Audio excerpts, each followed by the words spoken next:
organizmi azamatı. Adamlar ölçüler tarafta biz hareket yapıyoruz. Ösünlüklerin diyabetinde ölçü. Anlamadan ağızdan kiyopatra, ölçüler tarafta oluşturulan. Bak bakar temperature'de.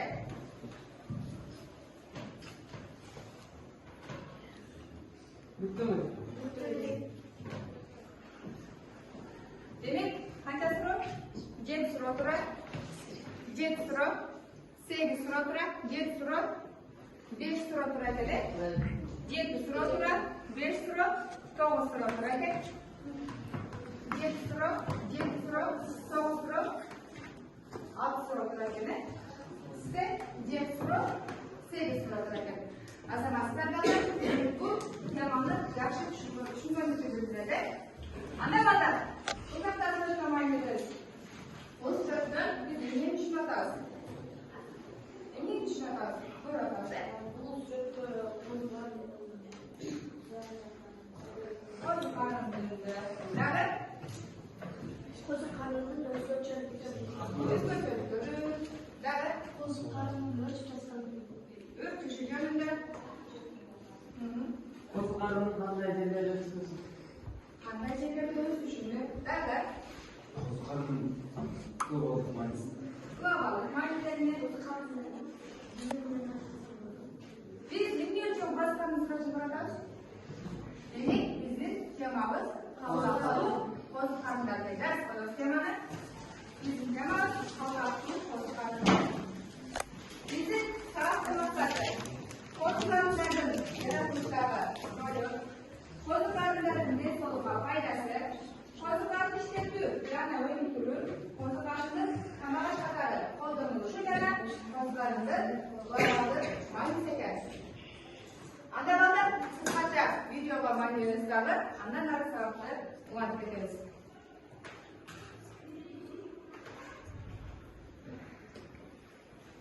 Qo'ziqarlar organik topshiriqlarda ichimlik ekosistema va jamoat to'prağı o'tga cho'ng ma'lumotlar.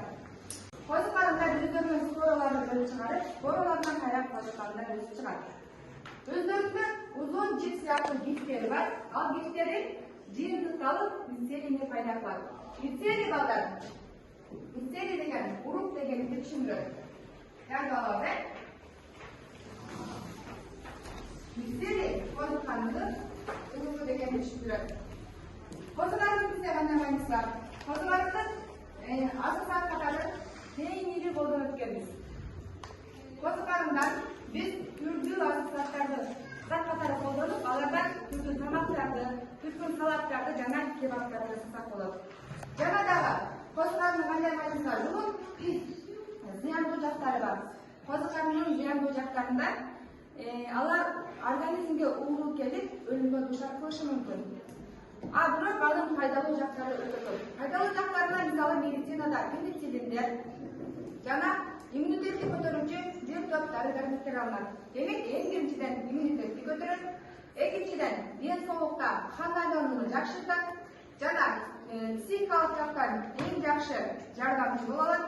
Yana antioksidantik ta'sirga ega bo'lganlikdan bu organizmda murakkabi alınılır. Yana az xolesterinni azaltib, ashqdan salmoqlilikdan arıqlab beradi. Yana boshqa bir necha aniq foydali jihatlari bor ekan. Demirolar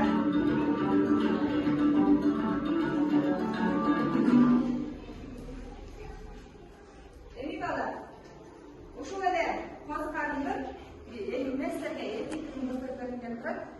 o'shancha qo'ziqarni biz tavalardan, shalbonlardan, muzlikanlardan, to'qonlardan o'tkazamiz. Ana biz o'z qo'limiz bilan qanday o'stirib olsak bo'ladi. Mushtarga qiziqib bo'lmasa, anda bu yoqqa mayner turamiz. Al uchun bizga avval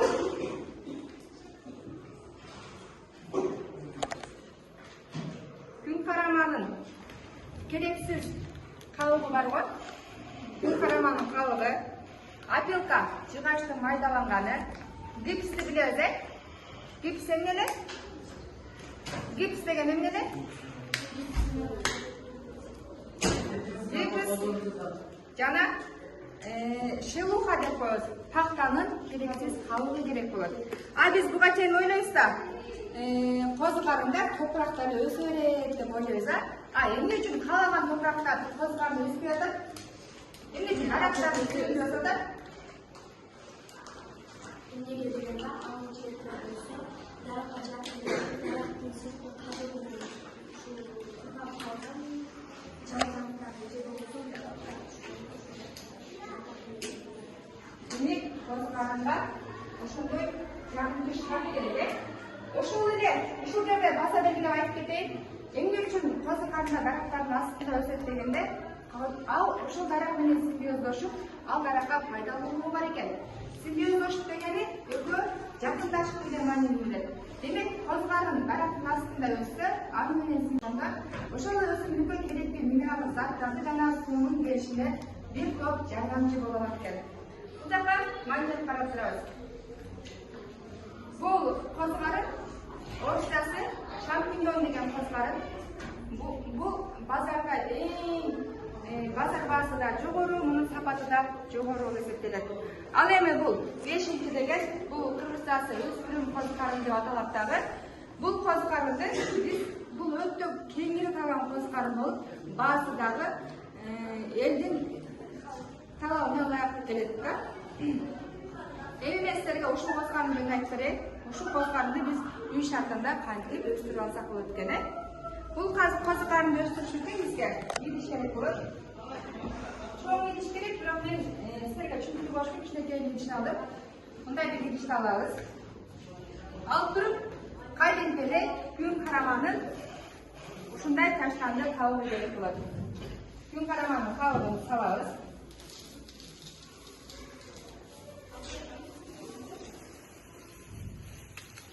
Күн караманын кабыгын салдык.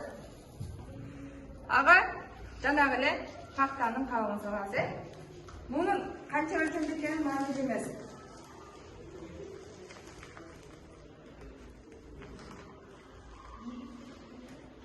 Ага опилканын аралашмасын да салабыз, майдаланган аралашмасы.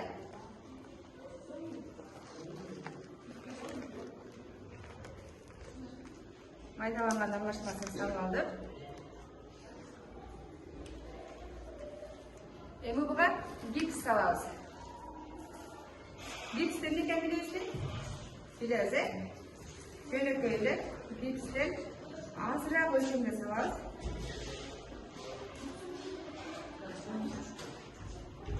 Азыраак өлчөмдө салып алабыз дагы. Эми буга суу куябыз. Жөнөкөй эле суу куябыз.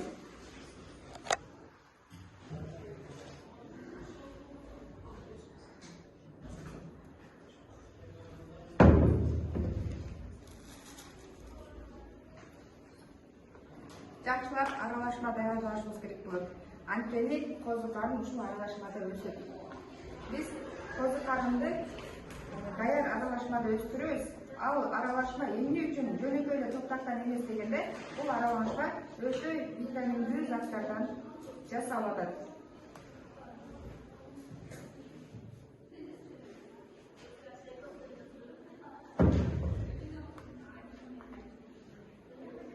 Даяр аралашманы биз 2 күн ачып алышыбыз керек болот. 2 күн ачыткандан кийин муну жөнөкөй бул шампиньон сыяктуу идишке салбастан өзүнүн технологиясы менен муну мондай болгон пакетке салабыз. Бир дагы аба кирбеши керек болот.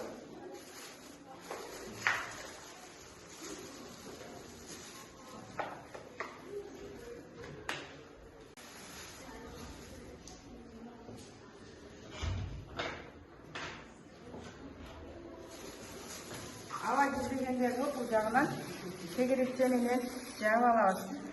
Жапканыбыз эмне үчүн мындай тегерекче менен жаабыз? Бул жерден козу карындар өсүп чыгат дагы. Алардын түшүмүн жыйноодо ыңгайлуу болот.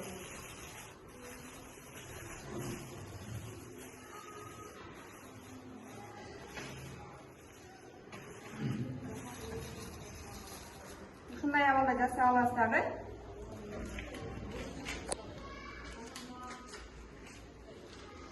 Мунун эки тарабын тең жөп жөнөкөй барак менен жаап коюшубуз керек болот.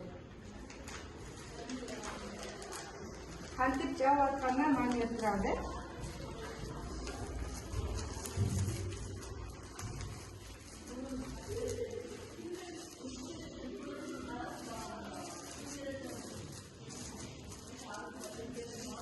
Набалдар ушинтип эки тарабын тең жөнөкөй пленка менен жапканга болбойт.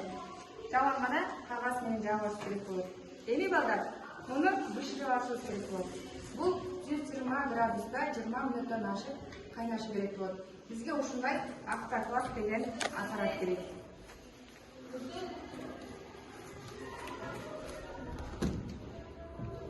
Аппаратта 20 мүнөт 120 градустан жогору кайнашы керек болот эми. Бул кайнап бүткөндөн кийин муну кайрадан алып муздатышыбыз керек болот. Өтө ысык болуп турат да. Бул муздак абалга келгенге чейин 12 же 18 саат муздашы керек болот. Муздагандан кийин мунун кагазын акырын ачып,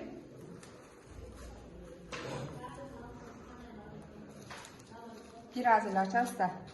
Акырын ачып туруп, биз буга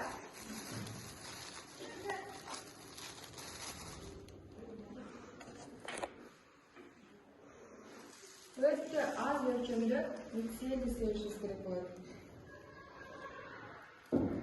Мына ушул сыяктуу миксерди себишибиз керек болот. Андан кийин ал инкубацияга кетет. Инкубацияда толук 40 күн турушу керек. 40 күндөн кийин бул даяр жолокторду алсак, ап-апак болуп калат. Эмне үчүн ап-апак болуп калат? Жана видеодо көрдүк, эмне үчүн ап-апак болуп калат? Анткени булардан споралар бөлүнүп чыгып, толугу менен ап-апак болуп бул жака жетиши керек. Споралары кеңири жайылып бүткөндөн кийин андан коз карындар өсүп чыга баштайт. 40 күндөн кийин 41-күнү буга биз акырындык менен өтө аз өлчөмдө суу куюшубуз керек болот. Кагаз тарабына мына мынтип акырындык менен суу куюп коебуз. Суу куйгандан кийин 12 сааттан кийин келип карасак, бизде мына мындай түзүлүштөгү коз карындар өсүп чыгып калган болот. Бирок бул канча убакыт түшүн берет? Бул 6 айга чейин түшүн бериши мүмкүн. Мына ошентип балдар, биз үй шартында өзүбүз коз карынды өстүрүп алсак болот. Эми, муну өзүбүз еш түрү өстүрө алабызбы? Демек, муну биз өз колубуздан өстүрө алмасак, аны ишкердик айландырсак болот да, Биз ар дайым эле бирөөнү колдо иштебестен өз алдынча ишкердик айландырсак болобу? Кантип айландырса болот? Эми ушул жерде коз карындын глобалдык магиси. Сизге узак түшүнүктүү болдубу? Демек, балдар, андай жазабыз. Коз карындын кандай глобалдык магиси бар? Ушул эле үйрөнүп алдык азыр. Баарыбыз үйрөндүк деп ойлойм. Элестетели? Билип алдык, үйдөн жасайбыз. Анан биз аны кантип өнүктүрсөк болот?